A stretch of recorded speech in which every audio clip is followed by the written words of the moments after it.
کوشش کریں، اور یہ کوشش یہاں ہو رہی ہے اور ہو چکی ہے آپ لوگوں کے سامنے. میں آخری مقرر کی حیثیت سے، اسپیکر کی حیثیت سے آپ کے سامنے ہوں.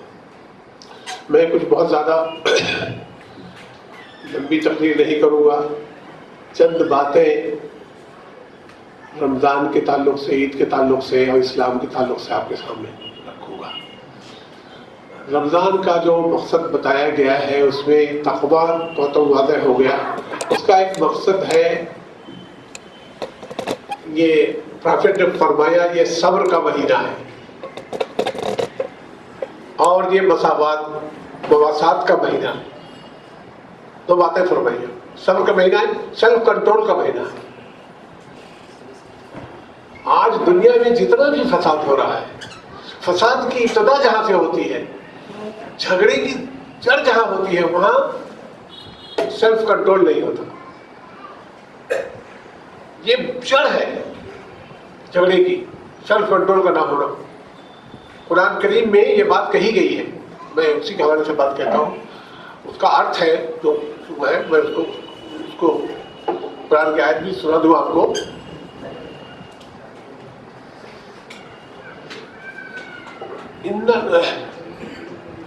کان الناس امۃ واحدہ، سارے لوگ ایک جماعت کے لوگ، سارے انسان ایک جماعت کے، یہ اسلام ہے. پھر ان میں ڈفرینسز پیدا ہوئے. جب ڈفرینسز پیدا ہوئے تو پرافٹ بھیجے گئے. جیسے آپ نے بتایا کہ آدم علیہ السلام پہلے پرافٹ تھے. آدم علیہ السلام کی جو سنتان تھی، جب ان میں اسلام کے چھوڑ کر کے کچھ لوگوں نے، ان کے اندر صبر نہیں رہا، سیلف کنٹرول نہیں رہا، ایشور کی آگیا پالن نہیں کرنے لگے، کچھ لوگ اس سے باغی ہو گئے، تو ڈفرینسز ہوئے. تو اللہ تعالیٰ نے، ایشور نے پرافٹ بھیجے.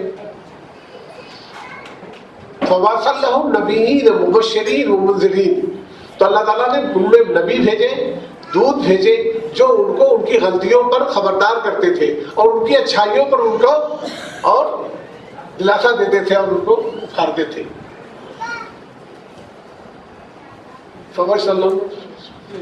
لِيَحْكُمَ بَيْنَ النَّاسِ فِيمَا اخْتَلَفُوا فِيهِ، اور یہ بتایا گیا کہ جو ان میں آپس میں ڈفرینسز ہو گئے ہیں ان میں وہ اس کا سمادھان کریں.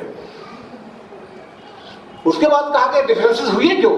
وَمَا اخْتَلَفَ إِلَّا الَّذِينَ أُوتُوا الْكِتَابَ إِلَّا مِن بَعْدِ مَا جَاءَهُمُ الْبَيِّنَاتُ، جن کو اللہ تعالیٰ نے کتاب اور نبی بھیجا تھا.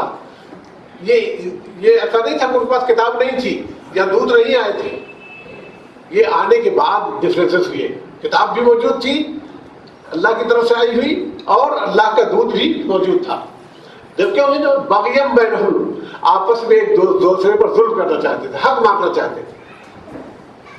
تو یہ انسان میں جو ڈفرینسز ہوتے ہیں امتوں میں ہوئے ہیں، وہ کیا ہوا ہے؟ ہمارا جو سیلف ہے، جو انسان کا سیلف ہے، نفس ہے جس کو کہتے ہیں، یہ نفس کی وجہ سے یہ سارے جھگڑے دنیا میں پیدا ہوئے. میں بڑا، میں اچھا، میرا طریقہ اچھا، میرا خاندان اچھا، میرا ملک اچھا، میرا فلاں اچھا، میرا فلاں اچھا.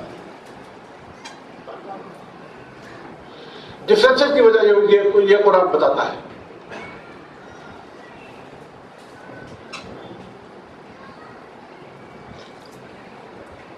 رمضان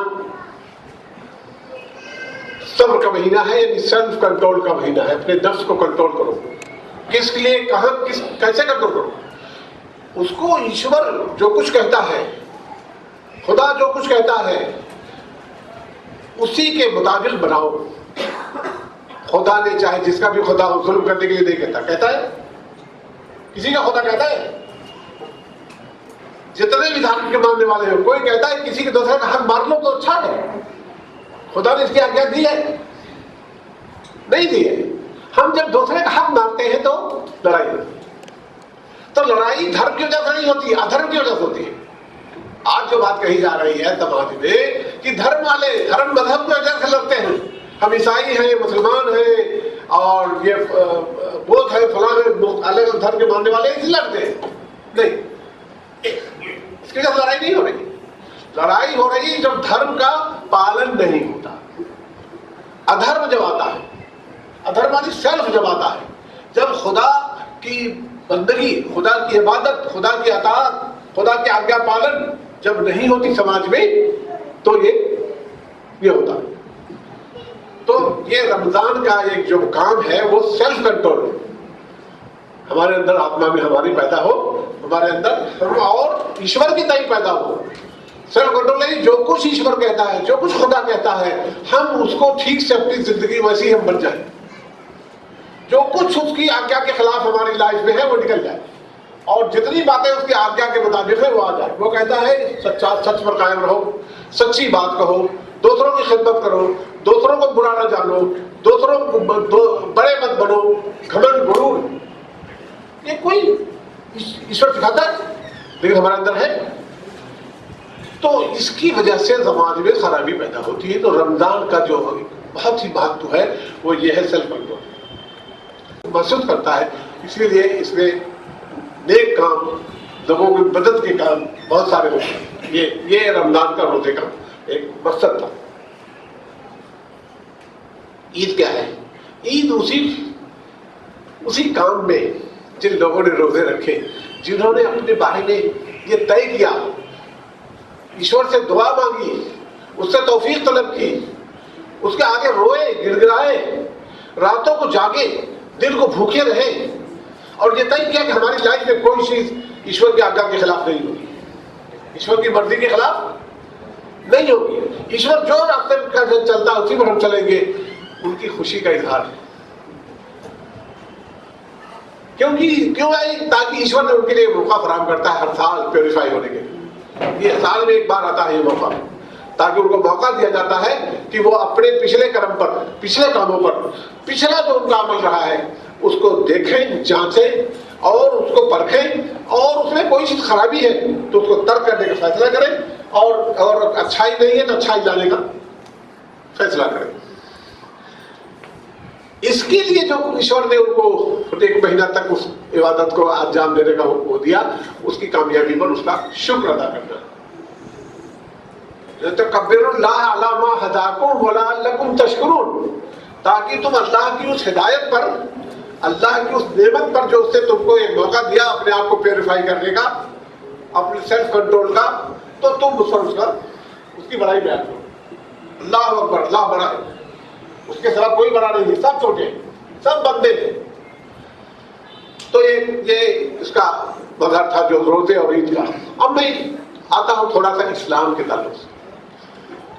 ابھی یہاں پر بڑی باتیں ہوئی، ہمارے کسی ساتھی نے صاحب نے کہا اسلام جو دہشت گردی کو مٹانے آیا تھا، اسلام جو قتل و غری کو مٹانا چاہتا ہے، آج اسی کے کھاتے میں دہشت گردی لکھی ہوئی ہے. یہ عجیب بات ہے. ہم اپنے بھائیوں کو جو یہاں موجود ہیں، آئے ہیں، ہندو بھائی، کرسچن بھائی اور دوسرے جو بھی لوگ ہیں موجود یہاں، میں ان کو بتانا چاہتا ہوں اسلام کے جیسے بتایا ہمارا ساتھی پیس ہے. اسلام دہشت گردی، ظلم، اتیاچار کی کسی شکل، ہر شکل کو مٹانے کے لیے آیا. اور اسلام صرف محمد صلی اللہ علیہ وسلم نہیں لائے جیسا کہ ہمارے ساتھی نے بتایا، یہ مانوتا کا دھرم اسلام ہے. پہلے آدم علیہ السلام جو تھے، پہلے پیغمبر بھی تھے اور پہلے منش بھی تھے. پہلے دودھ بھی تھے، پہلے منش بھی تھے. اور اس کے بعد جب پھر ان کی سنتان بگڑی تو پھر دودھ آئے، اللہ کی طرف پیغمبر آئے جو ان کی سنتان کو سدھارا. پھر اس کا بعد بگاڑ آیا. اسی طرح سے حضرت محمد تک یہ سلسلہ چلتا رہا. تو اسلام کسی مسلمانوں کے دھرم کا نام نہیں ہے. اسلام انسانوں کے لیے جو دھرم آیا ہے اس دنیا میں، اس کے ایشور، چاہے اس کا نام ایشور لے جائے، اللہ لے جائے، گاڈ لے جائے، جو بھی نام ہم لوگ کا رکھ لیں، اس کی طرف سے جو مارگ درشن آیا ہے اس کا نام اسلام ہے. یہ بات ہم کو سمجھنا چاہیے، بہت بنیادی بات ہے. یہ مارگ درشن جو ہے مسلمانوں کا نہیں ہے، انسانوں کے لیے ہے. یہ ہر جگہ آپ نے، ہمارے ساتھی نے کہا ہر قوم میں نبی آئے، لکل قوم ہاد. ہم نے ہر قوم میں، اللہ تعالیٰ کہتے ہیں ہم نے ہر قوم میں اللہ کے نبی بھیجے، دودھ بھیجے، جہاں جہاں انسان تھا. اور وہ دودھ ہر قوم میں اس کی زبان میں آئے.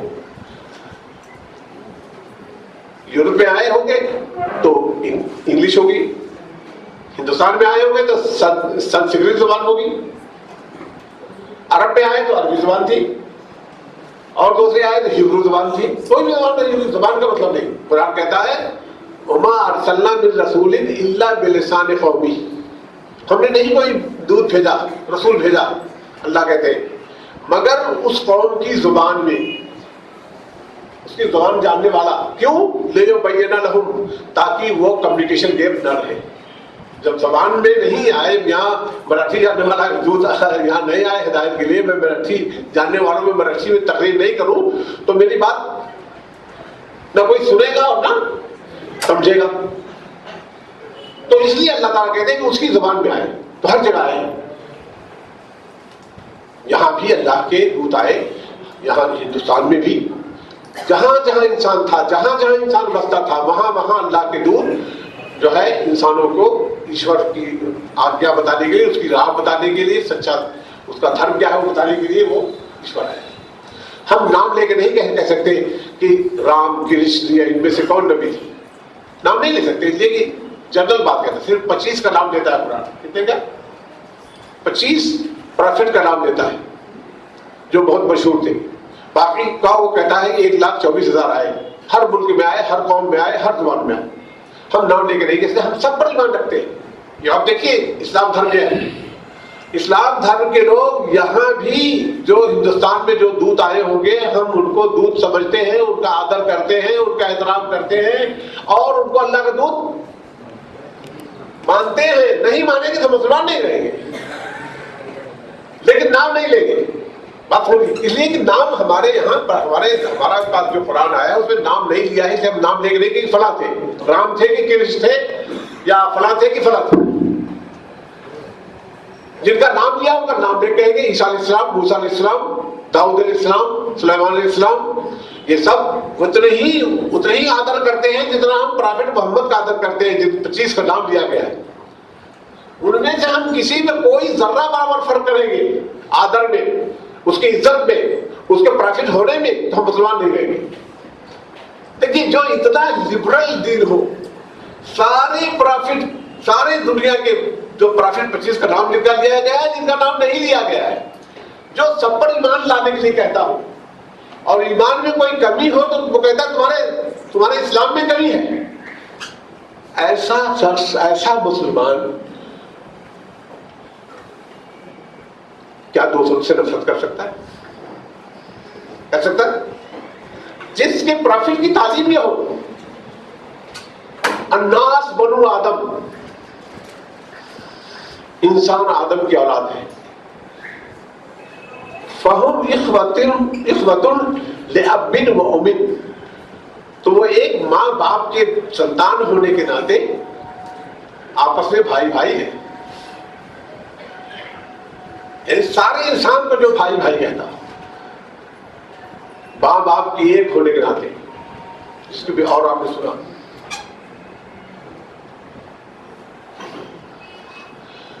جو عزت کے بارے میں، شرف اور بڑائی کے بارے میں، آپ سب سے بڑا جھگڑا یہ ہوتا کہ میں اچھا تو ابھی ہٹلر کا آپ نے مقولہ سنا کہ ہٹلر نے کہا کہ دنیا میں صرف جرمن قوم نہیں ختم ہو جائے تو دنیا میں کوئی عزت کے لائق نہیں رہے گا.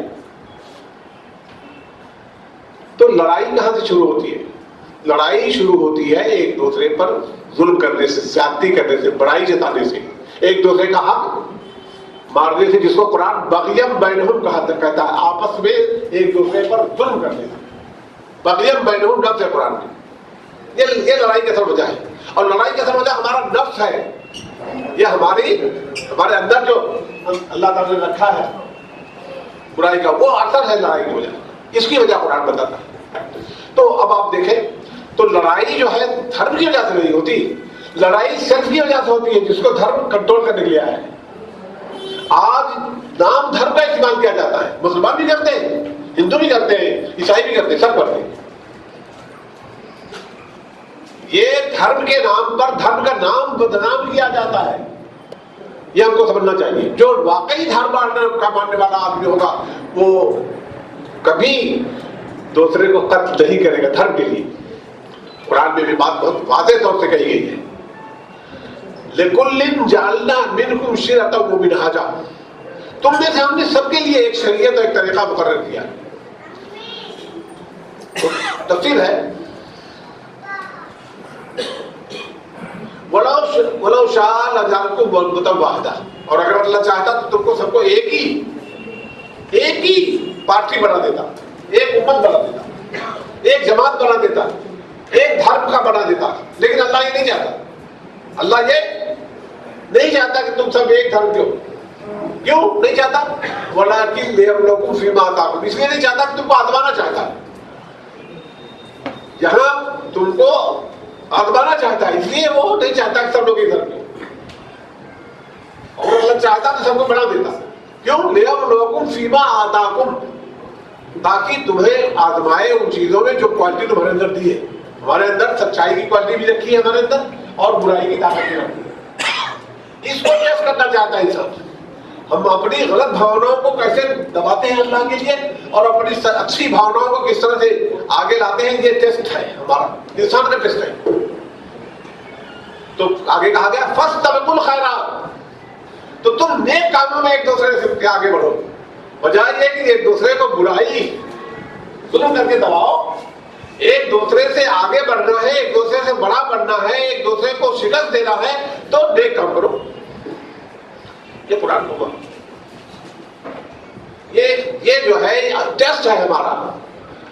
یہ دھرم کو قرآن اس میں یہ بات کہتا ہے، قرآن دعویٰ کرتا ہے کہ میں جو ہے اسی اسلام کی، آدم علیہ السلام کو جو دیا گیا تھا اور جو محمد صلی اللہ علیہ وسلم سے پہلے حضرت عیسیٰ علیہ السلام تک جو دھرم آیا ہے اسلام کے نام سے، میں اسی کو ریپرزینٹ کرتا ہوں اور بالکل خالص ہوں. مجھ میں کوئی چینجنگ نہیں ہوئی. یہ قرآن کا دعویٰ ہے. ہر جگہ چینجنگ ہوئی ہے، ہر جگہ تحریف ہوئی ہے، ہر جگہ کمی بیشی ہو گئی ہے، صرف میں ہی. یہ دعویٰ ہے قرآن، اس میں کوئی شک نہیں. لیکن اس دعوے کے ساتھ قرآن یہ نہیں کہتا مسلمانوں کو تم دوسرے سے نفرت کرو، تم دوسرے کو مارو، بلکہ یہ کہتا ہے تم نیکی میں دوسرے سے آگے بڑھنے کی کوشش کرو. اور جیسا کہ میں بتاتا ہوں، دہشت گردی کے نام سے میں آپ کو، میرے خیال سے لوگ پوچھ رہے ہیں، جانا چاہتے ہیں، وقت بہت ہو گیا ہے، تو میں اپنی بات کا ختم کرنا چاہتا ہوں. دہشت گردی کے نام سے اسلام کے ساتھ دہشت گردی لکھ دی گئی ہے. میں چاہوں گا کہ اگر آپ لوگوں کو اس پر ہو تو ایک بڑی میٹنگ یہاں بلائیے اور بڑی تعداد میں بلائیے، تو انشاءاللہ میں پھر اس میں مجھے موقع دیجیے. میں آپ کو بتا دوں گا کہ اسلام کس طرح سے دہشت گردی کو مٹانا چاہتا ہے. آج جو اسلام کے کھاتے میں دہشت گردی لکھ دی گئی ہے اور باقاعدہ ہر اس کا جرم اسلام کے نام ڈال دیا گیا ہے، دہشت گردی کو مٹانے کے لیے میں ایک ہی بات آپ سے کہنا چاہتا ہوں. پہلے تو انسان سب کو فائدہ ہی سکتا ہے، نیکیوں میں ہر سے یہ بات ہوئی. ایک بات خالی میں آپ کو سنانا چاہتا ہوں، قرآن کی ایک آیت. اسلام میں کہا جاتا ہے کہ اسلام تلوار سے پھیلا، اور اس تلوار کے استعمال سے اس لڑائی کا نام جہاد ہے. یہ بڑے زور سے کہا جاتا ہے، تلوار سے پھیلا اس لڑائی کا نام جہاد ہے. مسلمان لے کے تلوار ہے، کلمہ پڑھو نہیں تو یہ بالکل ڈسٹارٹڈ چیز ہے. پہلی آیت جو جہاد کی اجازت دینے کے لیے نازل ہوئی قرآن میں آئی، وہ 15 سال بعد پرافٹ بتا دی. جب آپ 13 سال مکے میں تھے تو آپ کو لڑائی کی اجازت دی ہی نہیں گئی تھی. صبر کرو اور اللہ سے جڑے رہو، یہ کہا گیا. سیلف کنٹرول کرو اور اللہ سے جڑے رہو، یہ کہا گیا 13 سال. پہلی آیت نازل ہوئی مکے میں، مدینے میں 2 سال بعد، اور سورہ حج میں وہ آیت ہے. اس میں اللہ تعالیٰ نے یہ بات کہی، اجازت جب دی گئی، اذن للذین یقاتلون بانہم ظلموا، ان لوگوں کو اجازت دی گئی ہے لڑائی کرنے کی کیونکہ ان پر ظلم ہو رہا ہے.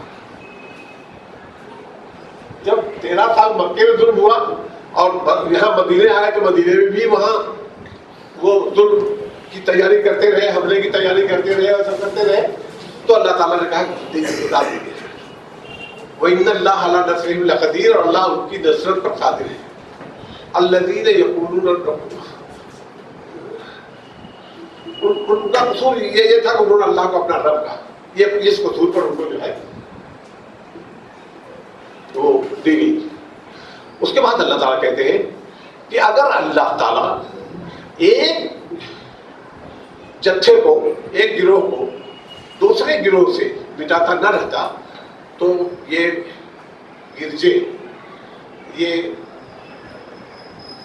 یہودیوں کے عبادت خانے، یہ خانقاہیں اور یہ مسجدیں سب تباہ ہو جاتی جن میں اللہ کا نام لیا جاتا۔ یعنی یہ بات دیکھیے، وہاں اپنی مسجد کے ساتھ گرجے کا نام پہلے ہے، تکیے کا نام پہلے، خانقاہ کا نام پہلے ہے، یہودیوں کی عبادت کا نام پہلے ہے اور مسجد اس کے آخر میں ہے، اور کہا جا رہا ہے کہ یہ سب ڈھا دیے۔ یعنی مسلمانوں کا جہاد جو ہے وہ صرف اپنی مسجد بچانے کے لیے نہیں ہوتا بلکہ سب کی معبد خانے بچانے کے لیے ہوتا ہے۔ یہ پہلا ہے، میں اس کی ورڈنگ آپ کو سنا دوں۔ وَلَوْلَا دَفْعُ اللَّهِ النَّاسَ بَعْضَهُم بِبَعْضٍ لَهُدِّمَتْ صَوَامِعُ وَبِيَعٌ وَصَلَوَاتٌ وَمَسَاجِدُ يُذْكَرُ فِيهَا اسْمُ اللَّهِ كَثِيرًا۔ اگر اللہ تعالیٰ ایک گروہ کو دوسرے گروہ سے اس دنیا میں مٹاتا نہ رہتا تو یہ صوامع یعنی گرجا، وَبِيَعٌ یہ خانقاہیں اور تکیے جن میں اللہ کی عبادت کرنے والے عبادت کرتے ہیں، اور وصلوات یہ یہودیوں کی مسجدیں، اور وہ مساجد اور مسلمانوں کی مسجدیں سب ڈھا دیے جاتے ہیں۔ وَلَا يَنْصُرَنَّ اللَّهُ مَن يَنْصُرُهُ، اللہ تعالیٰ ان لوگوں کی ضرور مدد کرے گا جو اس کی مدد کریں گے۔ یعنی جو اس دنیا سے ظلم و فساد کو، معبد خانے ڈھانے والوں کو مٹائیں گے، اللہ ان کی مدد کرے گا۔ اس کے بعد کہا گیا مسلمان کو جب اس دنیا میں قوت طاقت حاصل ہوتی ہے تو کیا کرتے ہیں؟ مسلمانوں کو جب اس دنیا میں کوئی قوت طاقت حاصل ہوتی تو وہ کیا کرتے ہیں؟ الذین مکناہم فی الارض اقاموا الصلاۃ وآتوا الزکاۃ وامروا بالمعروف ونہوا عن المنکر وللہ عاقبۃ الامور۔ یعنی مسلمان کو اس دنیا میں جو اللہ تعالیٰ طاقت عطا کرتا ہے تو وہ نماز قائم کرتے ہیں، یعنی اللہ کو یاد کرتے ہیں، وآتوا الزکاۃ زکات دیتے ہیں، بندوں کا حق ادا کرتے ہیں، لوگوں کو خدمت کرتے ہیں، برائی سے بھلائی کو پھیلاتے ہیں، برائی سے روکتے ہیں۔ یہ چار کام مسلمانوں کو جو طاقت ملے تو اس کے چار کام بتائے گئے ہیں اسلامک اسٹیٹ کے، اسلامی حکومت کے۔ نماز قائم کرنا، اللہ کا حق ادا کرنا، بندوں کا حق ادا کرنا، بندوں کی خدمت کرنا، برائی کو پھیلانا، برائی کو، معروف کیا چیز ہے؟ معروف وہ جو اس کو سماج میں اچھا سمجھا جاتا ہو، جیسے سچ کو اچھا سمجھا جاتا ہے، جھوٹ کو برا، جیسے کسی کی خدمت کرنے کو اچھا سمجھا جاتا ہے اور کسی کو حق مارنے کو برا۔ تو جو چیز اچھا سمجھتا ہے انسان وہ معروف ہے، اس کا ضمیر، اس کا کانشس، انسان کا کانشس جس چیز کو بھلائی سمجھتا ہے وہ معروف ہے، اور انسان کا کانشس جس چیز کو برا سمجھتا ہے وہ منکر ہے۔ یہ نہیں کہ اس کی کوئی فہرست بنا دی گئی انسان، اور اسی وہی چیز جس کا کانشس، انسان کا کانشس، انسان کا ضمیر، انسان کا دل جس چیز کو بھلا سمجھتا ہے اس بھلائی کو قائم کرنے کے لیے اسلام آیا ہے، اور جس چیز کو برا سمجھتا ہے اس کو مٹانے کے لیے اسلام آیا ہے۔ یہ ہے وہ بات جو مجھے اسلام کے تعلق سے کہنی تھی۔ آپ لوگوں نے میری بات کو غور سے سنا، میں اس کے لیے آپ سب حضرات کا بہت بہت شکر گزار ہوں۔ اللہ تعالیٰ سے دعا کرتا ہوں کہ اللہ تعالیٰ ہم کو ایک دوسرے کے سمجھنے کی توفیق عطا فرمائے، ایک دوسرے کو جاننے کی توفیق عطا فرمائے۔ تو جو میں یہ بات اور اس کے مطابق آپس میں اس دنیا میں انسان ہے، حیوان نہیں ہے، مل جل کر کے رہنے کی توفیق عطا فرمائے۔ حیوان ایک دوسرے کا حق چھینتا ہے، انسان نہیں چھینتا ایک دوسرے کا حق۔ یہ سب کوالٹی ہمارا عطا فرمائے۔ اللہ تعالیٰ ہم سب سے راضی اور خوش ہو۔ آج کی مجلس کو ہمارے حق میں قبول فرمائے، اس علاقے کے لیے بھی امن شانتی کا ذریعہ بنائے، مسلمانوں کے تعلق سے جو غلط فہمیاں ہیں اس کو دور کرنے کا ذریعہ بنائے۔ ہمارے جو ہندو بھائی ہیں اگر وہ کوئی بات مجھ سے سمجھنا چاہتے ہیں تو میں انشاءاللہ حاضر ہوں، تو میں کبھی مجھے کال کریں گے، میں ان سے ملوں گا، مل کر کے اپنی بات کو واضح کروں گا۔ آخر دعوانا الحمدللہ۔ میں تمام بھائی بہنوں کا پھر شکریہ ادا کرتا ہوں، آپ آئیں، بہت بہت شکریہ، دھنیہ واد. اور اس کے بعد اس پروگرام کے جو ختم ہونے کا اعلان کرتا ہوں. Thank you.